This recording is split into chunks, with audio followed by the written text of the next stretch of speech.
visit with Milagros Bello, and this time we're going to visit Clark Medley in his studio and discovering his amazing works. And let's say, Clark, talk to us a little bit.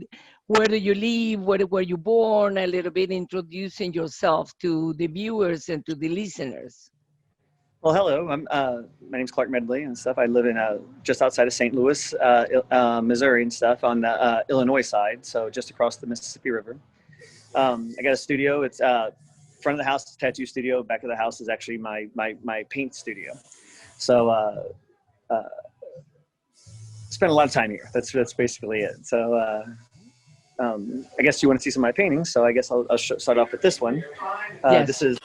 This is the Mother's Love is Never Forgotten. It's a rather large piece. It's 96 by 48.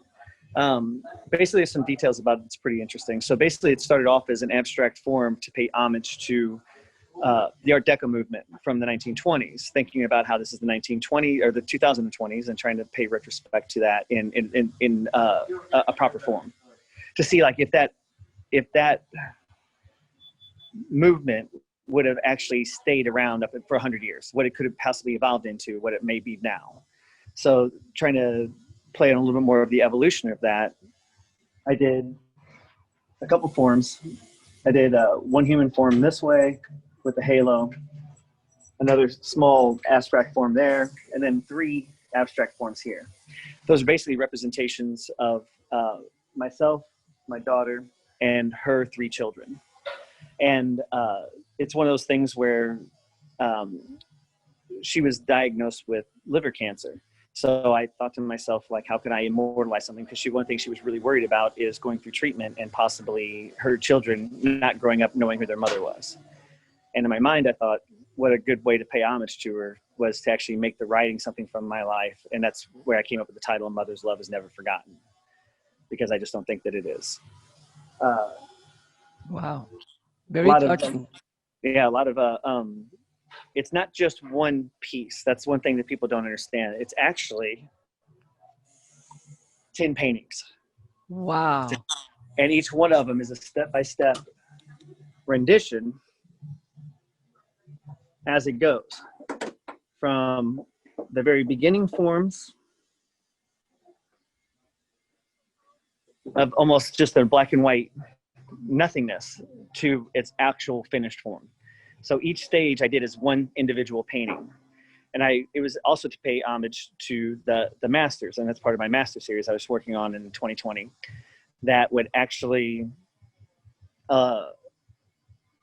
thinking about some of the processes that the masters went through and some of the stages they did. Like when Picasso did his bull series, he did a portrait of a bull that was exact drawing of a bull.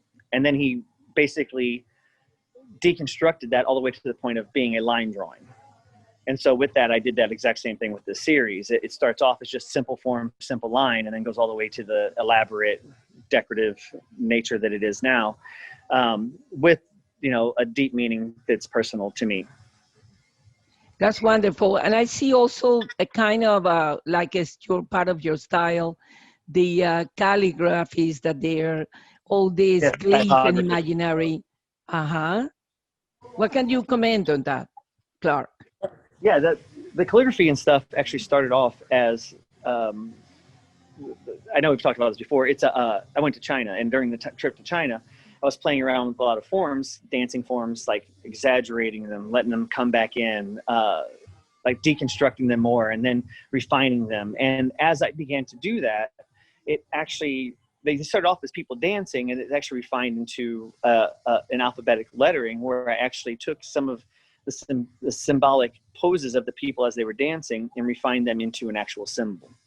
And I've also used some symbols that, like, I know some people compare a lot to street art, but actually I don't think this is quite as much street art as it is more fine art. But I do love the symbolic nature of typography. And one of the things that you do is, I guess you can see this one right here. That symbol is actually my O. But what's funny is it's an X with the O. And then the X comes down, and then you have this little piece come down. That's actually the hooked X of Henry Sinclair. Henry Sinclair was what most people consider to be the first title grabber of the Americas. whenever he came over from England, Ireland. He would always carve in a hooked X on large stones or trees or anything to actually mark the title claim for the royal family. And I always think that him being the very first street art before there was street art. So that's one of the symbols I actually did as an homage to him personally. So I love the symbolic nature of stuff, and I actually love being able to write a message that I understand what it says, but maybe most people don't. Maybe they see that it is something, maybe it's familiar, but they don't exactly know what it is. Maybe they think they've seen this symbol before somewhere, or they did something like that. And it's very interesting to me to see how people respond to my work. Very interesting because people always connect that, you said it, with the street art. And I know that the way you approach to the painting is really very different from street art. It focuses on the colors, on the ornament patterns that you put there just to express your inner life, which you did in here, Correct. much to your sister and the family in there. Very interesting that you produce 10 pieces based on that same feeling and homaging to your sister. Let's go and continue walking My daughter, into sorry. My daughter, actually, not my sister. your But yeah, daughter. I'm yeah, sorry. Wow, it's okay. that's interesting. And then let's go now. Let's continue going around to see, discover your studio, your sacred space where you create. Let's go and see another one that you show me black and white, and then we can go and discover all of creation. And also you can walk around and you can see here the expansion of your studio. This is amazing, the way that you create, and everything is hanging in the ceiling, and in every part and every corner you have all type of work. How many works do you have in here, more or less? Probably 100 or so, maybe something along Maybe those a little bit lines. more. Yeah, Yeah. it's quite a bit. I think I quit counting a long time ago. I have canvases up doing different things and whatnot. What's funny is this one right above the door up here. That's Uh-huh. actually the last piece that I did that I still have, where the forms actually look like people playing music and dancing. It looks So like, yeah. yeah. So that's the last before it really transformed into what it has now. That's the only one I still have from really back in the day. But What yes, year lots of was that, different stuff. more or less? What year? Oh God, I have no idea. It was a long time ago. but I kept it, as I always just wanted to keep like that, just that one that actually bridges the gap between when I first started to what I'm doing now. So Very good. a Okay, couple let's go pieces and that discover cropped up. the that one in there, and maybe some of the back that I just saw there. This is the one that I'm talking about. What is the title of this one in here? This one is the title Love, and it's part of the Love series because, again, I think that there's so much going on with the pandemic and everything in 2020. I really wanted to do something back to that had a message that, there's it's a political time. There's a lot of people that are on both sides of the fence and what's right, what's wrong and stuff. And I thought to myself, maybe we needed more of a positive message. So I started doing a series of the loved ones, and I've done them in a few different ways. I have some tucked in the corners and different things, and that I have some pretty big pieces. But this one again started with the 1920s Art Deco abstract form. And what's really interesting, I think, about my work is I'd like to create a piece that's actually finished all on its own before I ever do my topography on it. Whenever I do the typography, I really wanted to have the message last, but I also am kind of denying the image. So this one, actually, the original image is two lovers entwined, and Oh, it's actually the two people here. You have the things going down. You have the one breast here. Here you have the bottom of the butt of one thing, and they're basically entangled into themselves all the way down to their feet. So it's basically two human forms in an Art Deco style, mixed with the classic geometric shapes from the Art Deco movement of the 1920s. And then, since they were lovers, it's actually titled The Lovers, but the actual writing says love. So that way the you have writing in there. LOVE, yes. And I did it in gold metal flake under resin on wood, so that you could have this nice rigidness, this really nice something that's going to really stand the test of time and be much more stable. being as large as it is, sometimes people bump into things and move things around, but this thing's pretty sturdy. And then you have the gold color in there. What is The gold the color is metal flake. metal flake? And then Yeah, yeah. you have that color. Why? What commentary can you tell us why you chose that gold metal flakes? The reason why I like to use metal flake is it's archival.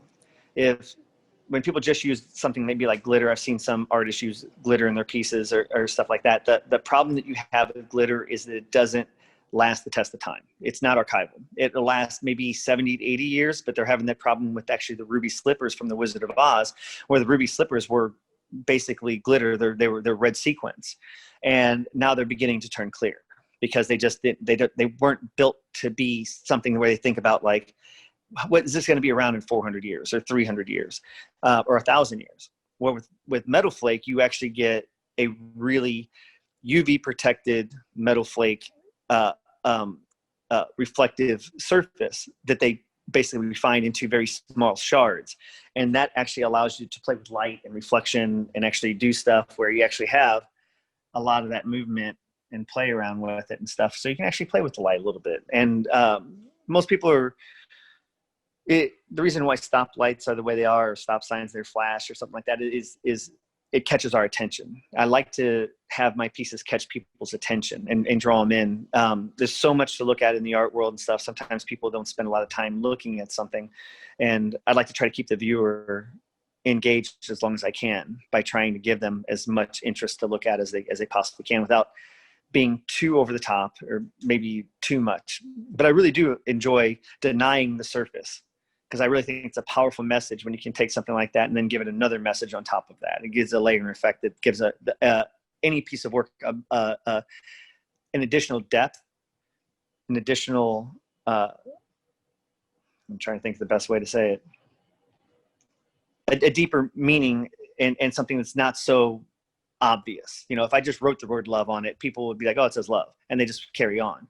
But since they don't know that that's what it says, they have a tendency to come in and wonder what it does say or if it says something. So it gives them a little more of a chance to ponder maybe what the piece is about and get more interest into it. And which is important in here that you already created a vocabulary, an alphabet that is a very imaginary, that's product of your fictional approach to the work in here. And why did you use the black in here? This is interesting. The other one are very colorful, very bright colors, contrasting. And in here is so, neutral with the black and white in there. That's another tenure, another resonance that the work has. Why the black in here? To be honest, I really wanted something that was monochromatic without using white. I didn't want to just have something where it's just black and white, where you have I've done quite a few of those, and it does have a great effect, but I don't think it's the end all. So sometimes I think it's something, I want something that becomes a bit more luxurious feeling, a bit more refined. So I wanted something that, I think that, honestly, I think that love's a great thing. And I think that it's sexy and it's nice. And so it's kind of hard to make something sexy and kind of, dramatic being bright and beautiful, so sometimes like the bright and the colors and those are fantastic. And it gives a lot of attraction and light and stuff like this, but it loses a little bit of sexiness where, you have something, like people love black satin sheets and people love, gold bronze. They really, like rings, wedding rings are gold rings. So there's things about that you really have the color is as much important to the piece and the idea of the message of the piece as anything. So knowing there's so many things like gold rings, gold engagement rings, gold wedding rings, having that black sexiness with that's something that's really a color that is reflective of intimacy and love. I think it's a good color combination. I think it works well. I think the message of love is very well needed in these current pandemic times. Very important that you are touched for that, and your work reminds us as a human factor that we have to remember in this time of division or this time of uncertainty. But it's very important in here. Let's go to the macabre one that you showed me before, which is Yeah. very, this one is on the side. Yeah. Talk to me about this one. So the frame is very heavy and everything is the gold in the background and the letters are there, the typography. What is the message of this one in here? Yes, this one is, let's see, all the fun stuff with this. Yes. It's kind of funny. This one is, there's a whole process to this one. It's not, it, I wanted to try to deny the image in something that was a little bit more than just metal flake or glitter or anything like that. I wanted to try to do something a little bit more dark. And I pulled it off a little bit. I think that this one, the background pattern is actually part of my typography versus topography piece. A lot of times whenever you look at a street map from the top view, you get lines, you get directional flow. It's very pattern looking, where houses and neighborhoods are and where they're formed and the streets that get to them and whatnot. And it's kind of like, all roads lead to somewhere. So I like to have the idea of having the topography kind of pattern in the background with my typography on top. So it's kind of a play on words, a little different stuff like that. One of the things about this one that's kind of interesting is that I actually took lace and I laid it over the top. The flakes? Yeah, it's actually lace. Like, like lace. Oh, yeah, wow. yeah, like lace. And so it really gave it a dark image and stuff like this. And one of the things that it says, the message actually says, "Time is my enemy." Time is my enemy. Yeah, Wow, because that's the I title. think, yeah, exactly. Because, you said it's dark, it's macabre. It has a little bit more of a menacing feel. But yet it's still nice looking. So, it is very attractive, but the thing about it that's kind of fun is that, you want the message to be equal to the part. So since it is kind of dark, I wanted to give it a much darker title. So I think that time is the enemy. I think time is the enemy. Our mortality is always around. We work very hard doing so many things, but it's difficult sometimes to portray that, considering a lot of my paintings are so happy. A lot of my paintings are so upbeat and everything like this. So I had a friend in mind that I was doing this for and stuff, but I think it's a little bit too large.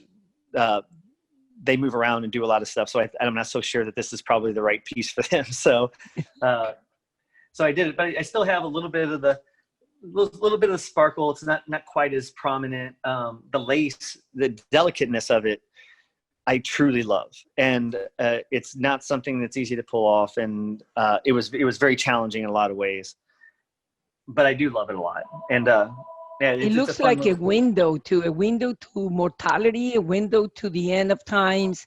It's very interesting the way that you portray one state or the other in each work that you're showing us in here. And let's go to walk around a little bit. I saw some round ones that they are hanging in the walls, on the top of the wall above. That's changing the format and going around has also a sense. Yeah, there's actually a few different round ones. I have one up there that's just below that. I have this one up here, this black and gold one. That one's actually one of the ones that are actually the crushed glass. That one's pretty interesting because I like to take like something like that that's definitely going to last the test of time, and it's truly going to. Glass will stay around for 10,000 years, so that part's always good. There's I'm not sure how to zoom in, but yeah, there's a little round one there too. And there also is a copper color in there, no? Yes, the copper one. Those are also metal flakes. Wow. This one's actually, it's gold enamel with copper enamel, and it's actually black crushed glass as well. Oh, crushed glass. Wow. Yes, it's very interesting in there. Let's see. Got a couple other ones. Nice little gray one. It's got a little surface texture and stuff. And the one and the green one in there. Color. Yeah. Me playing a lot more with colors and textures and trying to get almost a print quality with like free flowing fluid textures and surfaces and things like that, but trying to get it to look more like pattern, trying to make it look like it's something that's moving all the time moving. Like some of my early works, I really wanted to see a lot of movement in the pieces. I wanted to see them like really race off the canvas. I didn't want to see them just be stagnant. I wanted to try to get different surfaces, different angles, different techniques. I always was curious about motion and movement, and trying to get that to portray into it. But a lot of times the reason why that is literally just because I will be listening to music when I'm painting. I'll just have music on, and I'll just sit back here, and I'll just zoom out and just lose myself. If the music I'm listening to is a little bit more hectic, a little bit more chaotic, it has much more of a chaotic form. It has a lot looser lines, everything like that. If I'm listening to something that's a lot more subdued, a little more jazzy, you know, a lot of times like the Mother's Love Is Never Forgotten, that piece was done because of just that. I did it in the sense of I was listening to a lot of this one band called Skin Shape, and they're very like on the beach jazz, stuff like that. And the jazz thing really made me start feeling like I'm part of the 1920s, you know, like you kind of get that sense you're trying to envelop yourself into that time and what they felt like, and it was much more refined and things like that. So then I'll start really playing with like, how do I make these pieces super refined and super interesting and a lot more complex than I would normally. They obviously take more time, so I'll spend a lot more time at the studio. So it's pretty fun stuff though. If we want to read a little bit with you and the works, which one could you show us that we can understand the vocabulary of your typography in there? Because you already shared with us that there are letters and there are phrases written down in there. Which one would you choose? And then you would explain us what is the phrase that is inscripted or inscribed in those works. Sure. I'll take this one. This one's pretty fun. Okay, that's great. Pretty colorful too. So, Wow. yeah. It's again, it's like, you know, I had a lot of time over COVID to actually sit there and really play with some pieces that were a little bit more in depth, intense, and stuff. So I actually had a chance to play with some of these, and I guess like I'm trying to think the best way to do it. But this one says, "I wake up awake," and I guess like one of the things is it just seems like you never stop. I'm constantly at the studio or working on something, or thinking about what the next painting could be, or how I'm going to do it, or what I want to say. And one night we were just all joking around and stuff, and me and some friends, and they wanted me to go out, and I'm like, well, I'm going to go to the studio, and I'm going to work on some art. And they're like, oh, you always have to work. You're always working on something. I'm like, hell yeah. It's like, I wake up awake. And they just died laughing. So it was just a funny thing. So it's just almost all my paintings come from a place where it's a conversation. It's a moment. It's a time. Something happened in my life, a thing. And I'm trying to encapsulate it into a painting. So this one is like, this is my letter I. This is my W. This is my A. It's my K. Wow. My E backwards. But yeah, it's like they all actually have a thing. But it really did start off as people, you know, you have the head shape for the E, and then the piece is coming down. It's almost like, you know, when they were dancing and stuff, and you see the tracers of their hand movements. That's really where I got a lot of those brush strokes from. The brush strokes that actually created the accents to my lettering came from how I imagined someone dancing or moving as they were dancing. So that became the stroke. That became that part of that E or whatever. So I truly, so when you see some of these curves that come around and do different things, I think about how the body's moving when it's in motion. Wow.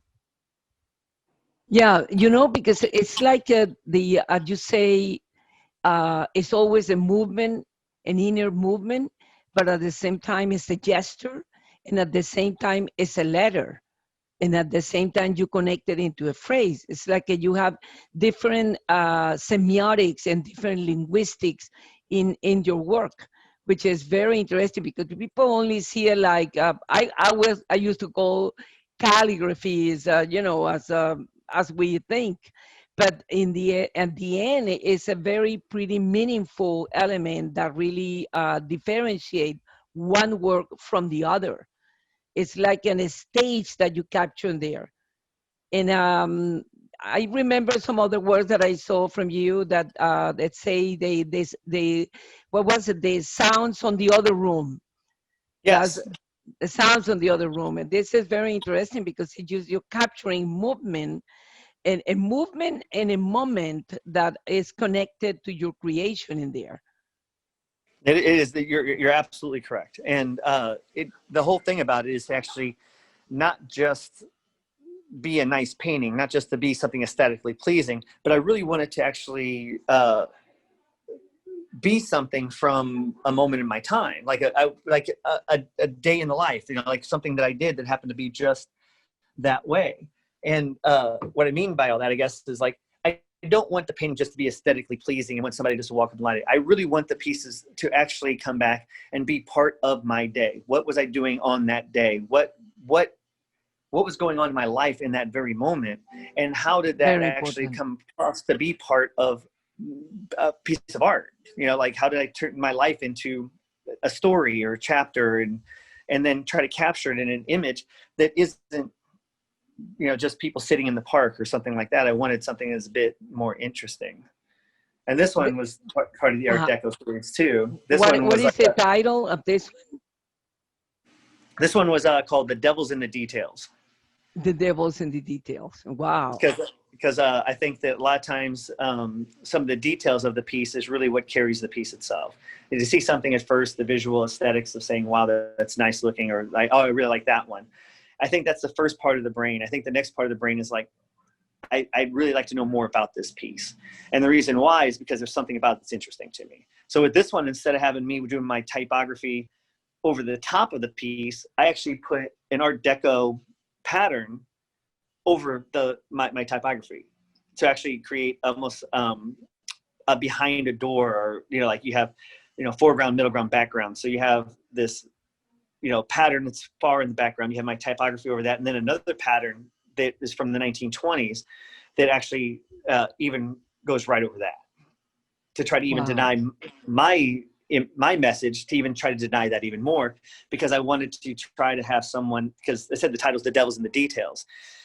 Well, this time I wanted to even look further. I wanted to actually like try to figure out what it is even more in there. It's almost like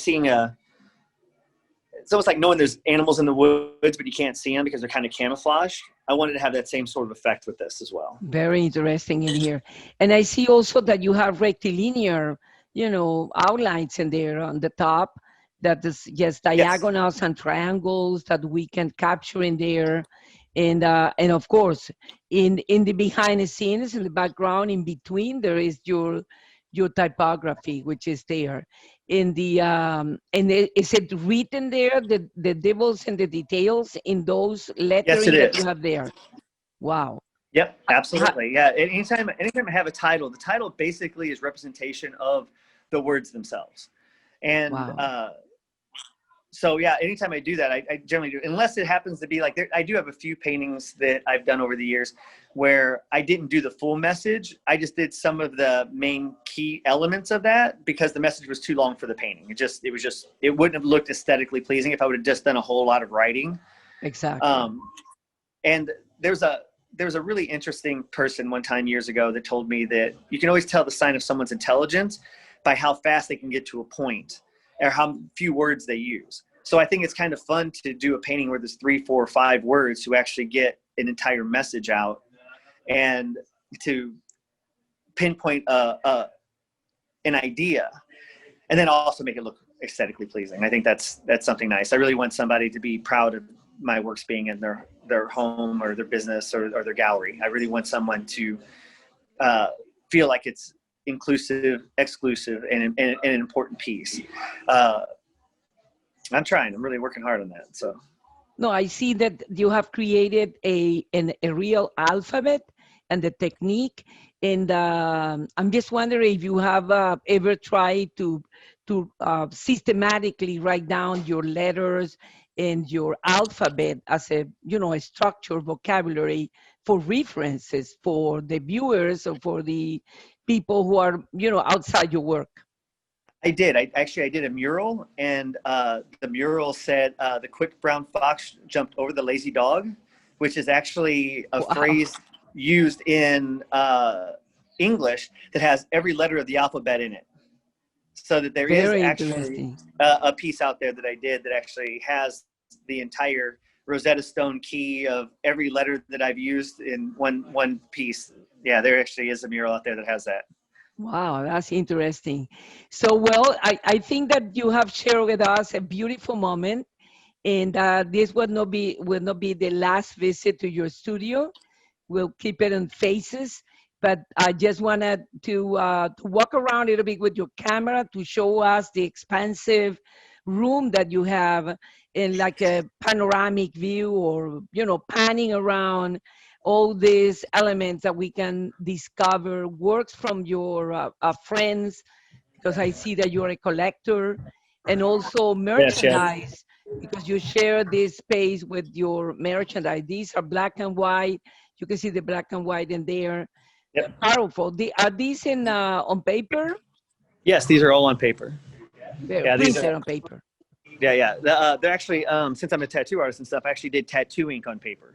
So these were actually, I wanted to try to kind of mirror part of, again, my life with how the pieces go. So the ink on paper works really well. So to be able to do tattoo ink on paper was a great juxtaposition of two different mediums I could use that actually was part of my life since I've been a tattoo artist for over 30 years. Yeah, we haven't talked about your other side as an artist, that you are a tattooing person, a professional person that has a tattoo company there in Missouri.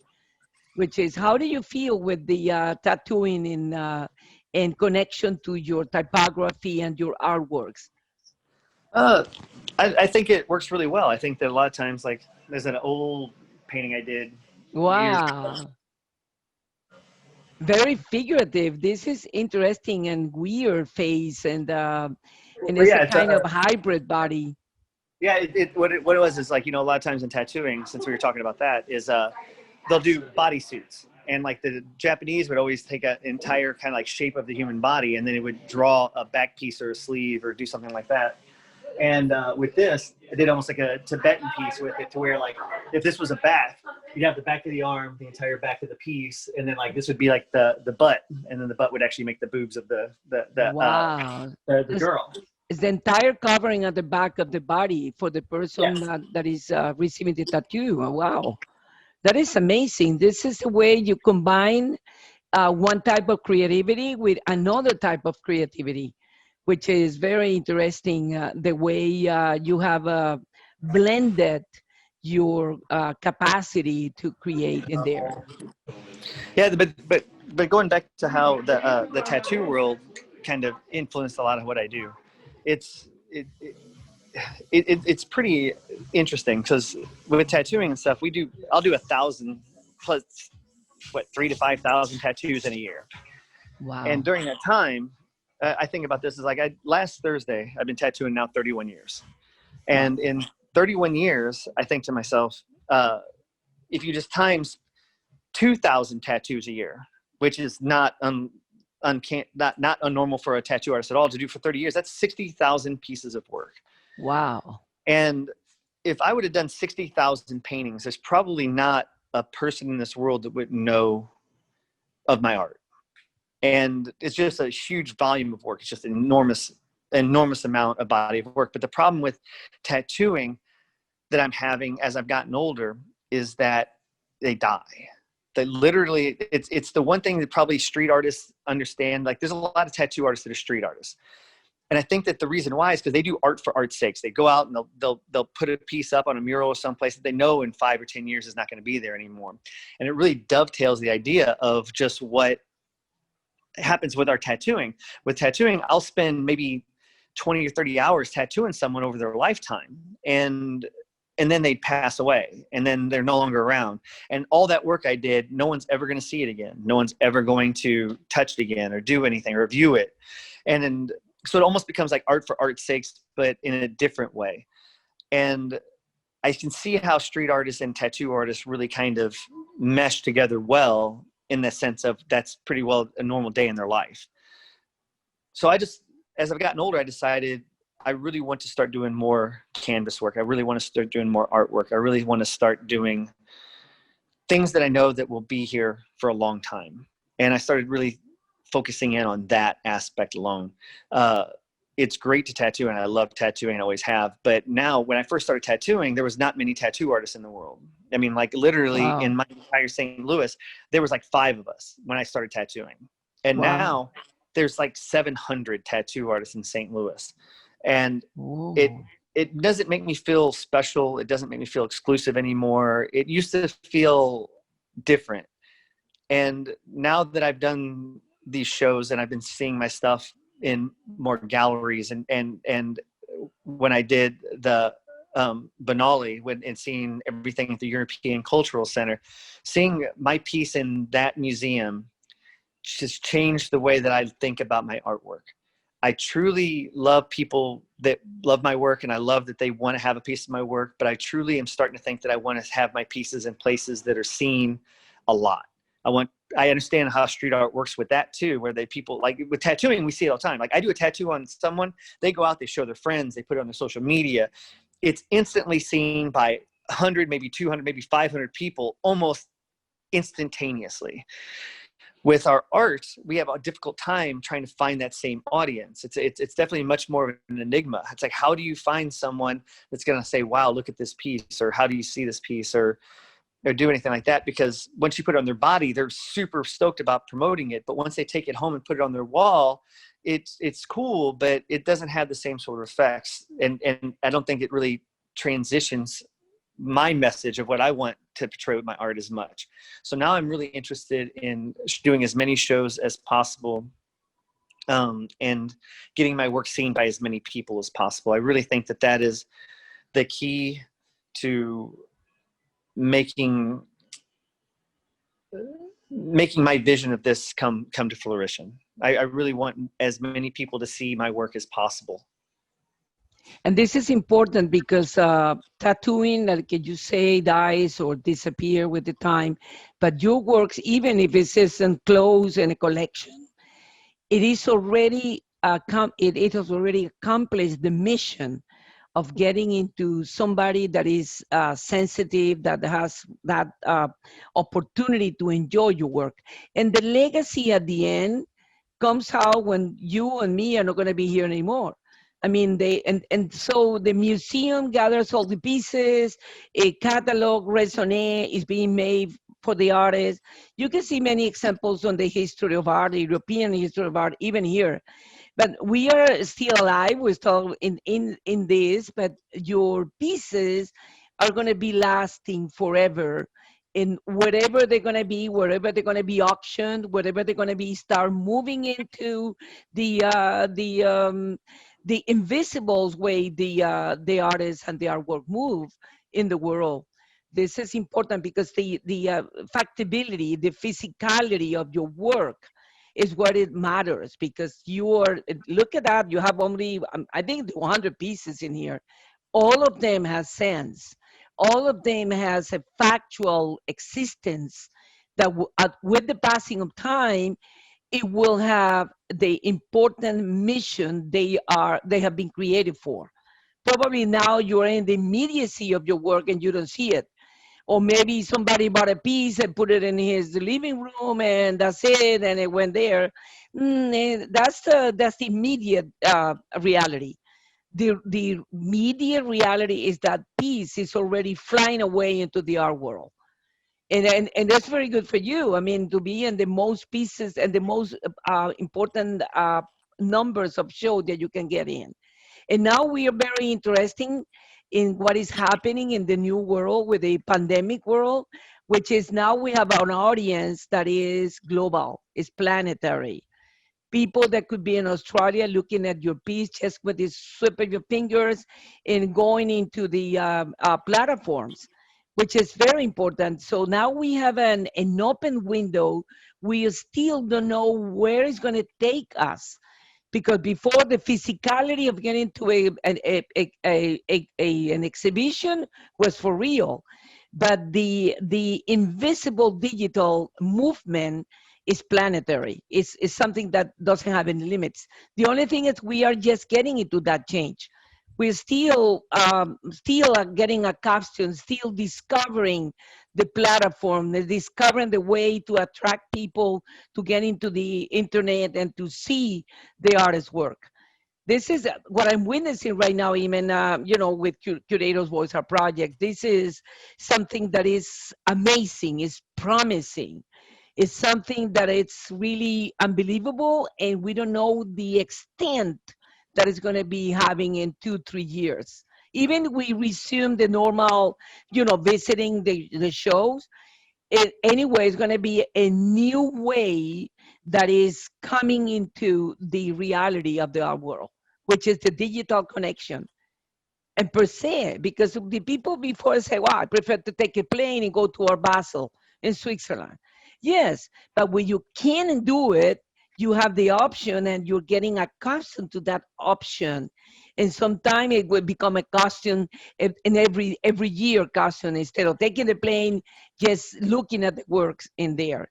And also, we can never substitute the experience of physically looking at the work, but this is an alternate situation that is, I found it very, very promising and very strangely important for our new decade, because it's a new decade we're opening. The post-pandemic world, it's going to give us very good things.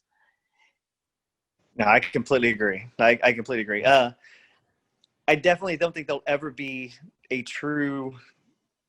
I mean, like to see pieces like when you see a Dali or Picasso in a book, it doesn't have the same feeling as it does when you see it in person.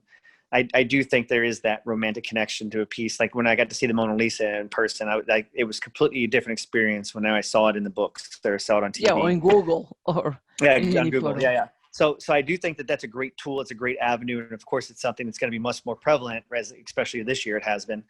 Uh, and I love that faction. I think that's great, and I'm very curious to see, just like how my paintings have evolved. I'd like to see how this evolves as well. I'm excited for every avenue, and the digital world is part of that as well. Exactly. Well, thank you so much for sharing your secrets, your life, your creation, your studio, your way of, explaining us in such a touching manner that you did today, Clark. Thank you Thank so you very much. much. And well, let's keep in touch and with the good plans ahead. All right, excellent. Okay. I will see you soon, Miss Milagros. Thank you very much. Okay. All right, Bye. Bye bye bye. bye. Bye.